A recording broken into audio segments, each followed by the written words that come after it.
এই যে ঢাকা থেকে সিলেট বা সিলেট থেকে ঢাকার যে মহাসড়ক 2005 সালে আমি এসেছিলাম, সুনামগঞ্জে বন্যা হয়েছিল, আমার আসতে লেগেছিল 4.5 ঘন্টার মতন।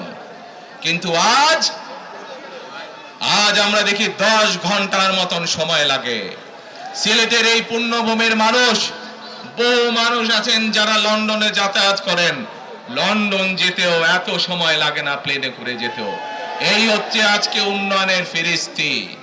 প্রিয় ভাই বোনেরা, গত 15-16 বছরে আমরা দেখেছি কিভাবে একের পর এক নির্বাচনে ব্যালট বাক্স ছিনতাই হয়েছে, কিভাবে আমিন নির্বাচন হয়েছে, কিভাবে নিশি রাতের নির্বাচন হয়েছে, এবং এই নির্বাচনগুলোর মাধ্যমে, তথাকথিত নির্বাচনের মাধ্যমে বাংলাদেশের মানুষের ভোটের অধিকার তথা রাজনৈতিক অধিকারকে কেড়ে নেওয়া হয়েছিল।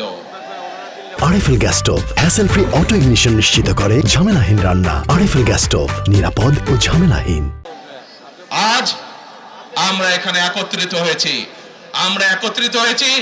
সেই মানুষগুলোর জীবনের বিনিময় যারা আমাদের সকলের জন্য রাজপথে নেমে এসেছিল।